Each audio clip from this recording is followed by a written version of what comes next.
This episode has got it all. Action, romance, politics, the series' second lead gratuitously murdering someone, everything a TNG fan could want. This is a review of the Star Trek The Next Generation episode, The Vengeance Factor. If you have not seen this episode and you don't want to know what a bad breakup for Commander Riker looks like, be warned. Spoilers beyond this point. Yes, this is the episode where Riker unnecessarily vaporizes someone with a phaser. What's that? You need more? Okay then. An away team from the Enterprise beams into a ransacked Federation outpost. The place has been looted and the crew is alive but seriously injured. Beverly finds some blood left behind by the attackers, and back on the Enterprise, she analyzes it and determines that it's Akamarian blood. Picard knows what that means. The Gatherers. The Gatherers are a group of space pirates that broke away from Akamarian society about a century ago. Since then, they've wandered the galaxy, or at least this local area of the galaxy, surviving by salvaging and stealing what they need. But now that they've crossed a line and started to attack Federation targets, Picard has decided to put a stop to it. He takes the Enterprise to Akamar and has a meeting with Maruk, the sovereign of Akamar, where he says, hey, the Gatherers are fucking our shit up. They're your people. You need to make peace with them and let them come home so they can stop fucking our shit up. Maruk is skeptical about the prospects of making peace with the Gatherers. She explains that 100 years ago, the Akamarians were a violent people, divided into clans that were constantly fighting with each other. Finally, they grew beyond that and became peaceful and united, except for the Gatherers, who left the planet altogether. Still, Maruk agrees to give it a try, so she tells Picard the best place to look for some Gatherers. While the ship gets underway, Riker helps Maruk get settled into her quarters. He meets Yuta, one of Maruk's servants, who asks to be directed to the kitchen.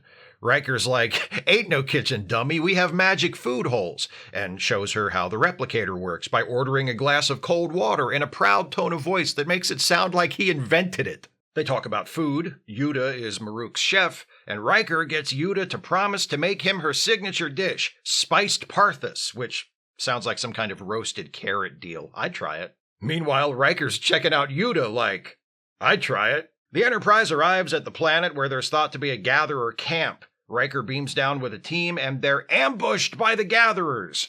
Riker calls out that they just want to talk. But it's no use. Worf says they aren't interested in your words. They understand only this, the way of the space gun. But Riker doesn't give up. He has everyone vaporize some nearby scrap to create a smoke screen. Then they beam out and beam back in a minute later to catch the Gatherers by surprise and surround them. Riker tells the leader of this group of Gatherers, Brull, that Maruk, the sovereign of Akamar, has come to offer them amnesty. So, Brull agrees to meet with her.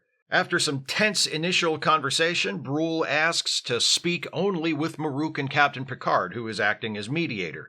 While the three of them talk, everyone else, the Enterprise crew, the other Gatherers, and Maruk's entourage, kinda wander off to do something else. Yuta approaches one of the Gatherers, an old man named Volnoth, in a spot where no one else is around, and says, hey fucker, remember me? And Volnoth seems shocked to see her and says, but that's impossible.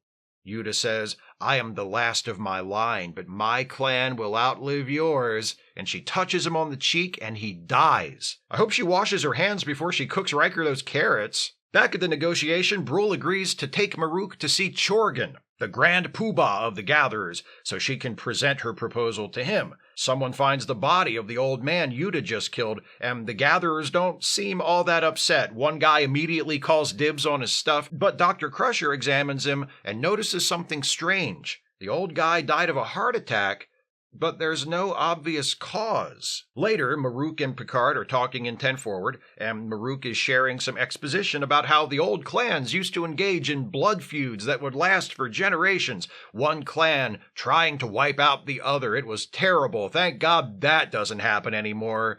And Yuta's like, excuse me. And she leaves, and a minute later walks over to the table where Riker and Troy are sitting, and delivers her promised dish of spiced parthas. It's delicious, but Troy finds it lacking in chocolate, plus she can sense the vibe between Riker and Yuta, so she excuses herself. Yuta says, I'm glad you like my food, Commander. And Riker's like, my name's William. You call me Commander, and I look around for my father, who wasn't a commander but forced us to call him that. It was a whole thing. Anyway, I don't want you to talk to me as a servant to a master like you do with Maruk. I prefer to interact with people as equals. Yuta's like, I'm not used to that. I've always been a servant, for you see, even though I could leave the Sovereign's employ any time I liked, I have nowhere else to go. The path before me is all too clear.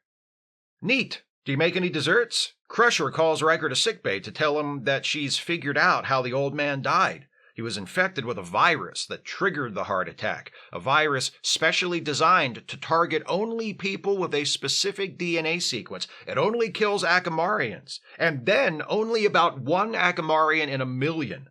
This virus was obviously artificially created for this purpose, which means the old man's death was murder. We know we saw Yuta kill him, but you're doing great. Come on. Keep going, you'll catch up. A bit later, Riker's in his quarters when Yuta drops in. She's like, I'm off the clock, want to hang out? Riker's like, yeah. They kiss, and Yuta says, just tell me what you want, I'll do anything to please you. And Riker says, whoa, hey, down girl, remember what I said before? I don't dig the master-servant thing. I want you as an equal, even in matters of love? Especially in matters of love. So like, side by side? You're still going to put your prick in me, right? Before anything else can happen, Riker gets called to the bridge. They've located Chorgan's ship, and Chorgan has started shooting.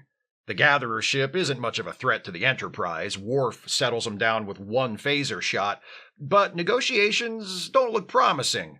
Then, Mad Max Gary Gulman steps forward and says, you should listen to what they have to say. And Mad Max Tom Arnold goes, no, I don't want to listen. But Picard says, too bad, we're coming over. Picard beams over to Chorgan's ship along with Brol and Maruk and her entourage.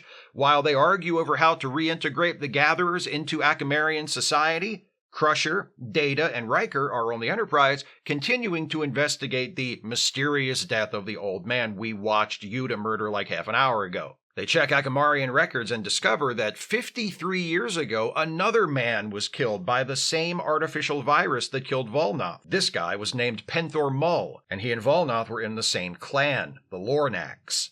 Sure seems like this virus was created to target this clan. Data notes that Chorgan, the leader of the Gatherers, is also of that clan.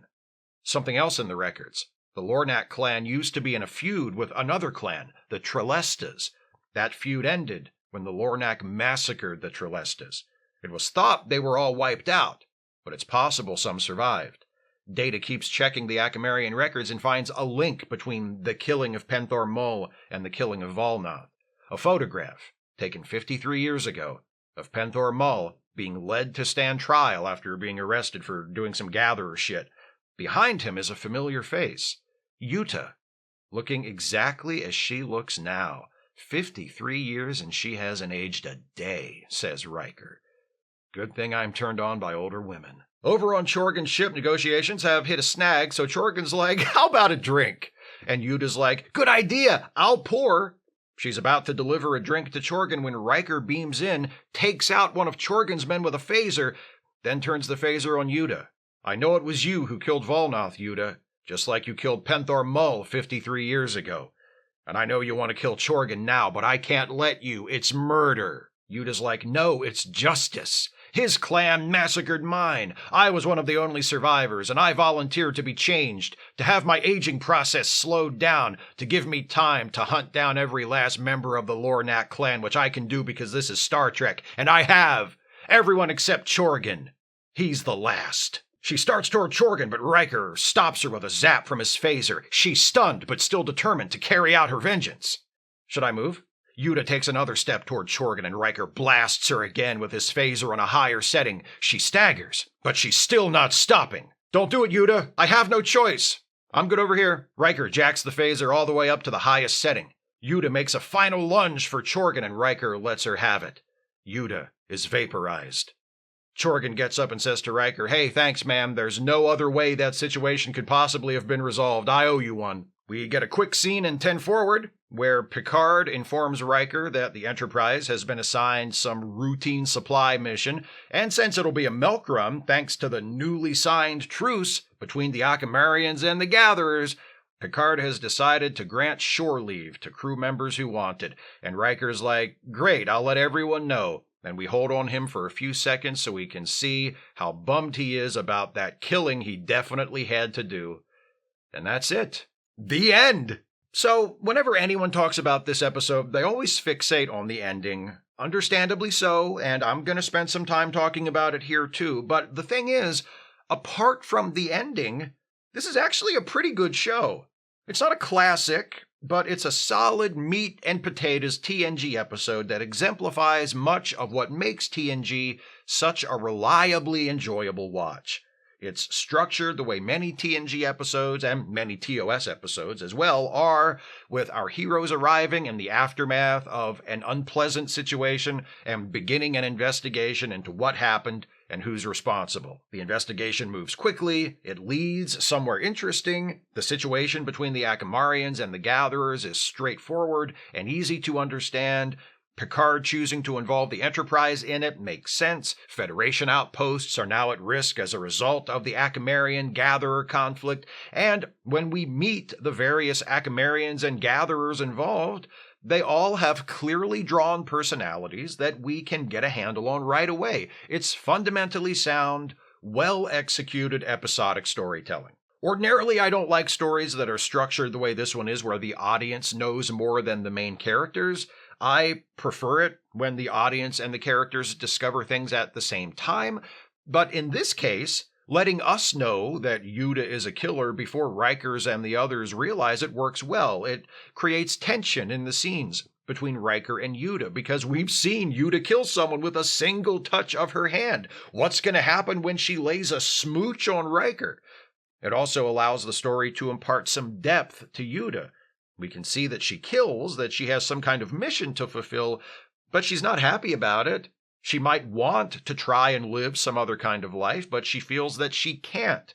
Letting us see glimpses of that throughout the episode is a lot more effective than if it had all been confined to Yuta's info dump at the very end. The other guest characters are good too. Maruk, the Sovereign, comes across as a bit of an authoritarian hard-ass, but she softens from initially rejecting Picard's suggestion of reconciling with the Gatherers to embracing it as a real possibility. She bristles during the negotiations when the Gatherers ask for more autonomy and influence within the Akamarian society than she thinks they deserve, but she never seems unreasonable. There's a tension in her character between wanting to assert that she's in charge and recognizing the legitimacy of what the Gatherers are asking for. The Gatherers themselves come across as brutes and troublemakers, but sympathetic ones. Obviously, raiding other people's ships and outposts is unacceptable, and it's initially easy to take Maruk's side of the conflict, but the more we get to know the Gatherers, the more we realize that they're people with interests and concerns that deserve to be taken seriously. We learn most of that from spending time with Brull, who seriously looks so much like Gary Gulman. I'm watching the episode waiting for him to launch into his hilarious routine about how the states got their abbreviations. Brull is kind of an asshole. He's rude, he's disruptive, he's a bit of a bully, but he also tells Wesley that he's got kids, including a son about Wesley's age. And despite living as a gatherer his whole life and not showing any shame or regret about that lifestyle, he's willing to entertain the possibility of change, even drastic change, if it means a better future for his people. It's a good story. Two factions carrying on what is theoretically an internal conflict that keeps spilling out and affecting things beyond their borders. Gee, that doesn't sound familiar at all, does it? And in true Star Trek fashion, when Captain Picard decides it's time to put an end to this conflict, he does so not by choosing a side and helping them to annihilate their enemies, but by encouraging them to make peace and helping them to find a way to live together instead of fighting one another. Plus, with Yuta, there's another more personal story about the cost of revenge and how spending your life chasing vengeance ultimately gets you nowhere. It's a good episode. A good episode with a bad ending. Not that the ending is bad in principle. Riker being forced to kill Yuta to stop her from completing her vengeance is a perfectly fine ending. Riker gets close to Yuta. Yuta seems to like him too, but ultimately Riker chooses to serve the greater good and protect the effort to make peace between the Akamarians and the Gatherers by killing Yuta. I got no problem with any of that. The problem is, as written and presented in the episode, Riker doesn't have to kill Yuta. The tragedy of the ending is supposed to be that nothing else could have happened. Yuta's going to kill Chorgan, Riker's not going to let her. Yuta chooses to go for the kill anyway and throws her life and future away in pursuit of vengeance. Except, there are lots of other things that could have happened. It's established that Yuta's killing touch only works on members of the clan she's targeting. And apparently Chorgan is the only member of that clan left. That means anyone in that room other than Chorgan can safely grab Yuta and restrain her and keep her from killing Chorgan. Maruk is right there. She does nothing. Picard is right there. He does nothing. Other gatherers are there. They do nothing. Even Riker could have rushed over and grabbed Yuta after he stunned her with the phaser the first time when she was momentarily dazed. At the very least, Chorgan could have jumped up and made a run for his life. Riker actually tells Chorgan not to move. That's the opposite of what he should be doing. Move, Chorgan. Move away from Yuta. This might all seem like nitpicking, but when the point of the scene is that Riker has no choice but to kill Yuta, the director and writers and everyone else who creates that scene really need to make sure they've accounted for everything, plugged all the holes, left the characters with no way out, so that they really do have no choice but to do the thing we're being told they have no choice but to do. Even restaging the last scene so that Yuta and Chorgan are alone when Riker beams in would help. Maybe instead of asking for a drink, Chorgan could get up from the table and ask for a break from the tense negotiations, and Chorgan gets up to take a piss or something, and on his way back in, he runs into Yuta in the hallway. Before she can touch him, Riker beams in behind her, too far away to get to her if she makes a rush for Chorgan, so he holds the phaser on her. He warns her, she refuses to stop, eventually he has to kill her. You still might have the problem of why Riker beams in alone instead of immediately bringing in help to separate Yuta and Chorgan, but for me, it's a lot easier to suspend disbelief for something like what I just described than for the scene we actually get, when there are multiple people on screen who could intercede, and places Chorgan could go to get away before it comes to Riker vaporizing Yuta. The ending as it is works all right if you're willing to just grant it its terms. It's sort of an, oh, okay, I see what they're trying to do, I'll just go with it thing. And because this is otherwise a good episode, I'm willing to go with it, but ideally, when you're telling a story, you don't want your audience to be thinking, this is obviously wrong, but I'm going to let them get away with it. You want to either find a way to present the scene without having to ask for that indulgence or to cheat, or find a way to cheat that the audience doesn't even notice. In the case of the vengeance factor, I notice, and so do a lot of other people, and it distracts from what is otherwise a pretty damn good episode of Star Trek. That's a shame. You get Alice from Nightmare on Elm Streets 4 and 5 to guest star on your series, your shit needs to be straight. Those are my thoughts on the vengeance factor. What do you think of this episode? Please share your thoughts with me in the comments. If you'd like to support this channel, and I sure wish you would if you can afford it, you can do so by becoming a patron at patreon.com/Steve Shives, becoming a channel member by clicking the join button, or by making a one-time gift by clicking the thanks button, or via PayPal or Venmo. Links are in the description. Join me next time as this batch of reviews continues with another draw from the grab bag. We move on from Star Trek The Next Generation's USS Enterprise to Star Trek Deep Space Nine's Deep Space Nine. The episode I'll be reviewing is Paradise. That's next week. See you then. Thanks for watching, and take care, everybody.